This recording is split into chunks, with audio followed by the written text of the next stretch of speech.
Itulah kenapa dikisahkan Nabi itu naik 7 lapis langit. Cuma Oon saja menerjemahkannya. Di langit yang pertama ketemu dengan Nabi Adam. Di mana? Latifah Qol.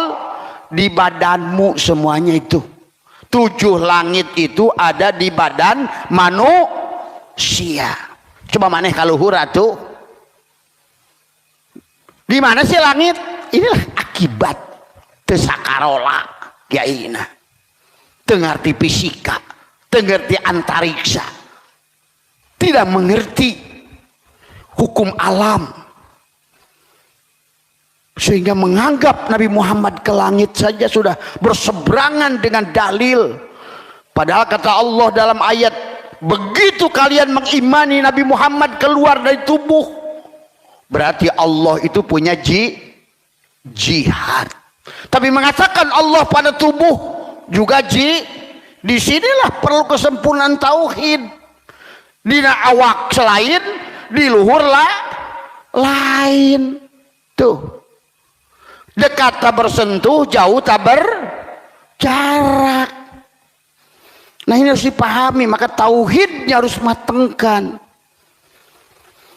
Dari 25 tahun beliau jadi rasul, dari nabi, kemudian 40 tahun jadi rasul.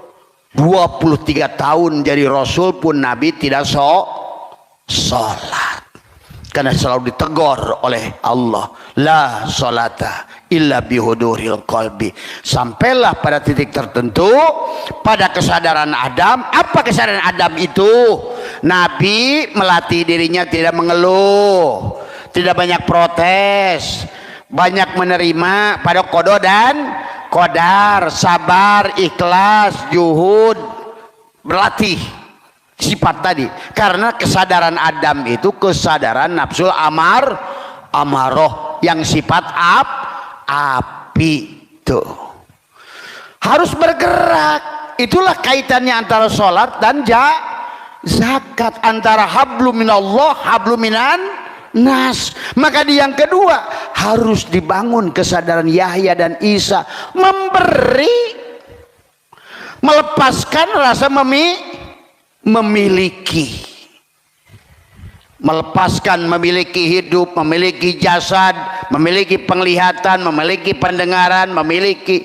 Karena pada saat Bapak masih memiliki, itulah penderitaan akan datang, rasa takut kehilangan. Tuh, pahami itu. Pada saat Bapak tidak punya nyawa, takut hilang nyawa nggak? Tidak. Pada saat Bapak belum punya motor, takut hilang motor nggak? Tidak. Pada saat tetangga motornya hilang, Bapak nangis nggak? Enggak, karena bukan milik gua. Inilah yang dilatih pada kesadaran langit yang kedua. Adalah kesadaran Yahya dan Isa, senang berbagi. Itulah kenapa ciri orang takwa sodakoh, ciri iman sodakoh, ciri husu sodakoh, ciri hijrah sodakoh. Itulah akimis sholat wa itauz, vertikal dan hori, hablum minallah, hablum minan salib.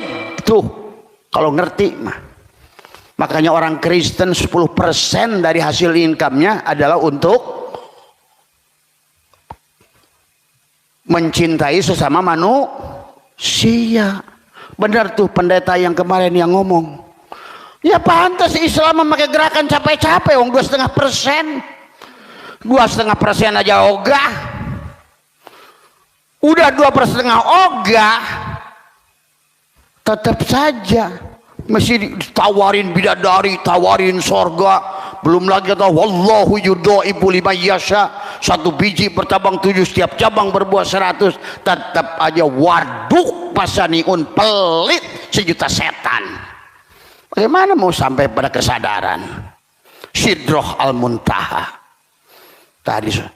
Karena kalian selama masih memiliki, maka dilatih oleh Allah mengeluarkan alladzina yunfikuna bisyarra'i wad dharra. Itu kalau mau sampai pada kesadaran Sidroh al-Mun yang kedua, berarti dilatih diri kita ini setiap hari berbagi dan melepaskan rasa memiliki kepada anak, pada istri, pada rumah, pada apapun. Kembalikan itu kesadaran Isa. Tuh, kalau mau naik pada kesadaran tubuhmu dilatih. Naik lagi pada nafsul mulhimah. Pada langit yang ketiga bertemu dengan Yusuf. Kenapa ditemukan dengan Yusuf? Karena Yusuf memiliki sikap siap berkorban.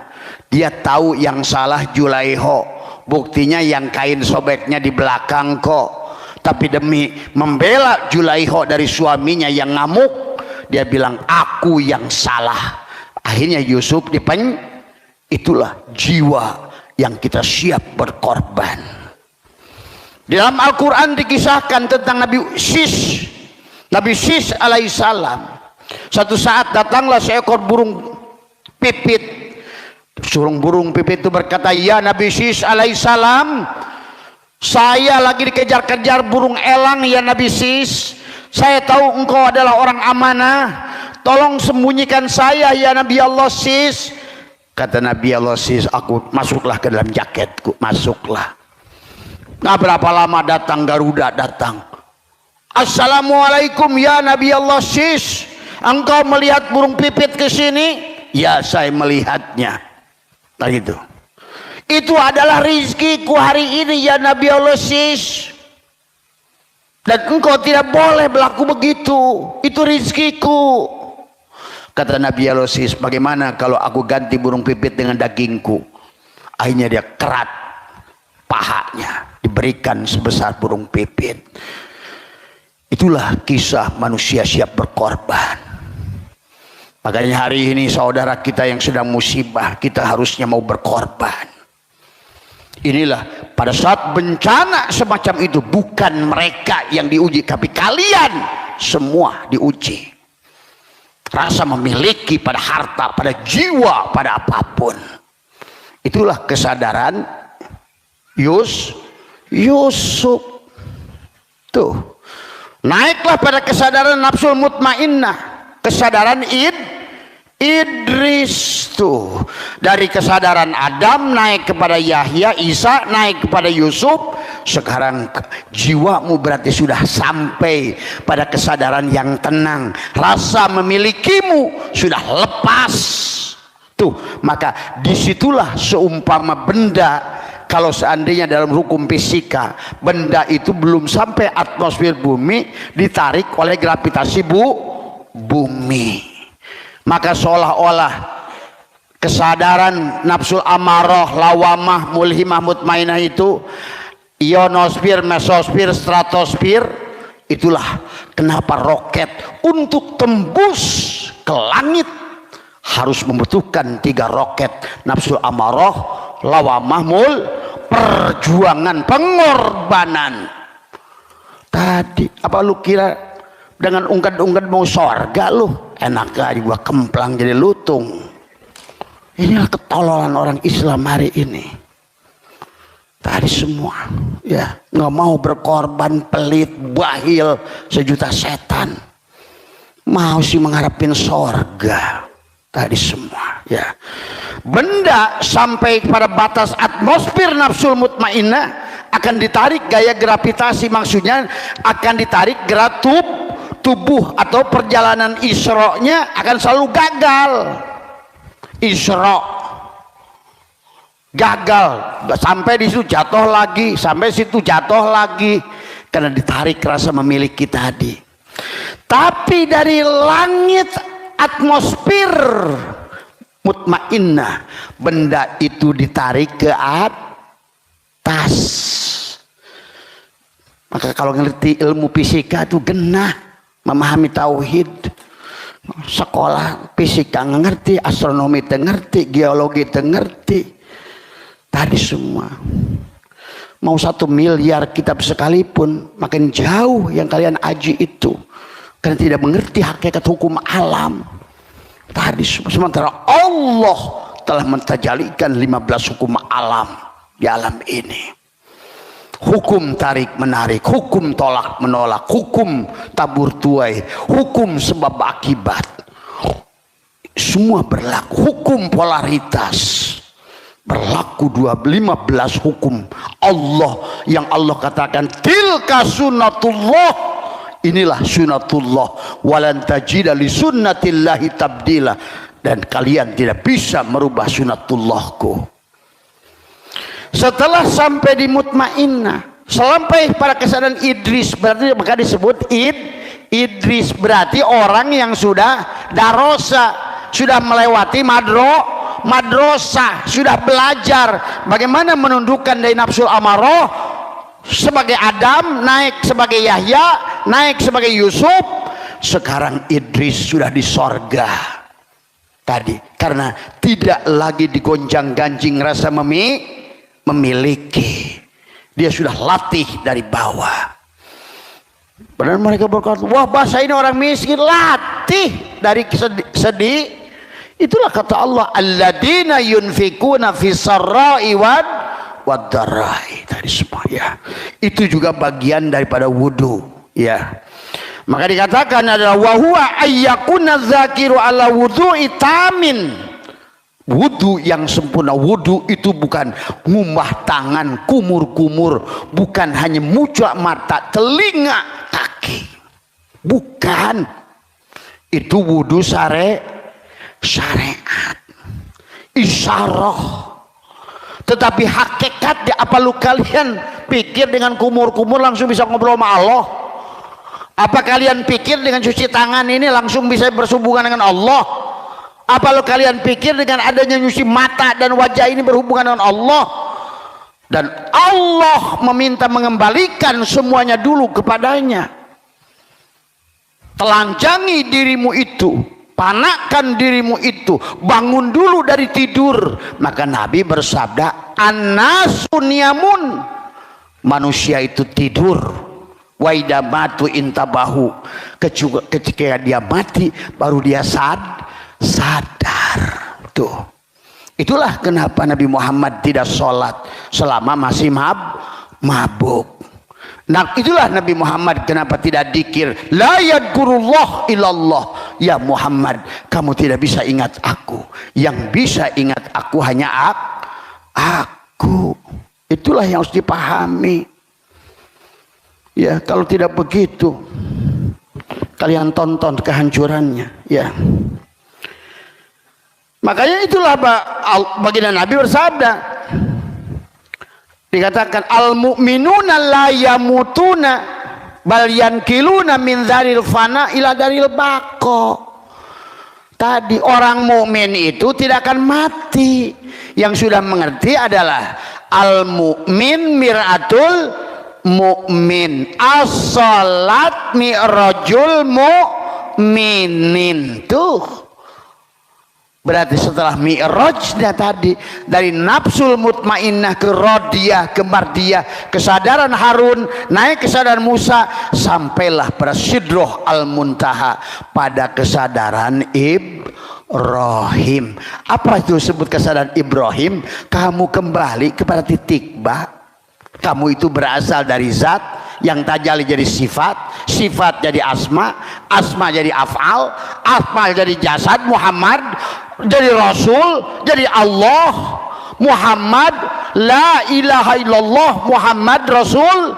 Itulah syahadat tubuhmu itu, kayak rokok esek kata Abah juga. Dohirnya Muhammad, begitu lu pijit, krek.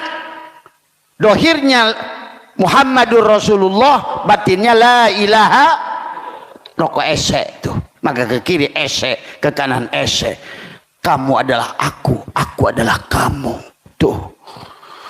Maka sholat itu adalah tentang nanti adalah zat, sifat, menyembah zat. Sholat itu tadi kenapa Nabi harus mi'raj dulu, karena di penghujungnya, kalau kamu belum lepaskan atmosfer aku empatmu, aku tigamu, aku binatangmu, maka tidak akan bisa sholatnya dianggap oleh Allah maksi. Itulah yang kata Allah, wahum yasabuna annahum yusinuna sunna, sia-sialah yang kamu lakukan itu. Tuh. Ya. Ya Karim. Kalau hari ini ngabah bongkar semua.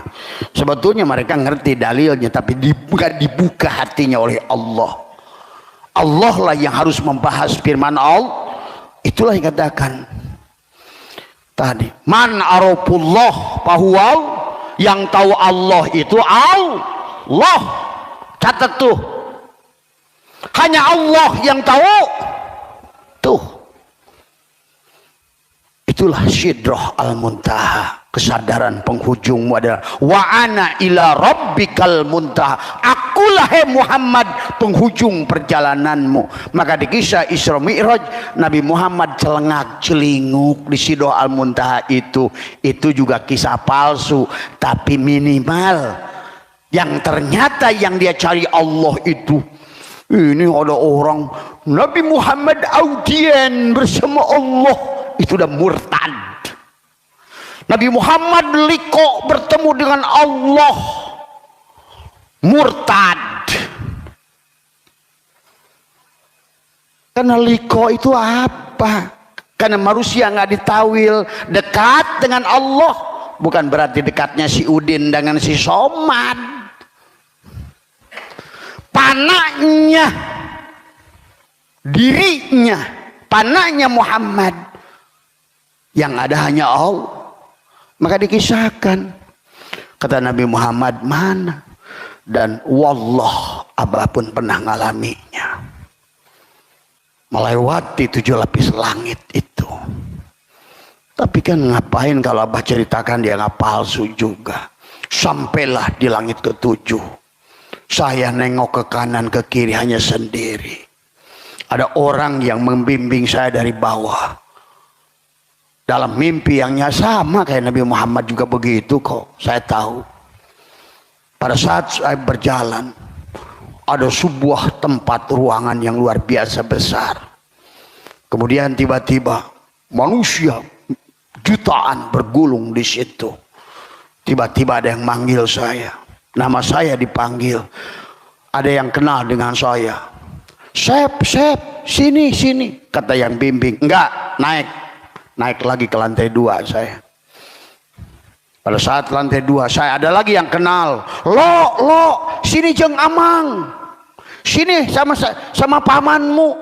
Kata yang bimbing. Enggak, naik. Di langit ketiga saya nggak ada lagi yang saya kenal. Langit keempat saya mau duduk karena banyak yang kosong, nggak ada yang juga yang kenal. Baru lantai ke-6 saya mau duduk karena di situ hanya beberapa orang saja. Tapi apa kata yang berdua orang ini? Naik lagi. Tapi dia nggak mau ikut. Hanya engkau yang bisa naik. Saya hanya sampai sini. Saya nengok sana, nengok sini. Dan itu saya ceritakan sampai saya pulang dijemput oleh istri saya karena kejadian yang luar biasa di Medan itu. Itu berapa tahun yang lalu mah? Berapa puluh tahun? Mungkin ada kali 30 tahun yang lalu. Itulah yang hari dulu Abah tidak mengerti apa itu. Ya. Apa itu? Ya. Ya makanya Abah tidak mau ceritalah. Cuma yang perkara begitu semua orang bisa ngalami. Asal kamu betul-betul. Tidak mungkin oleh Allah dicontohkan pada Rasulmu. Kecuali semua orang juga bisa melakukan.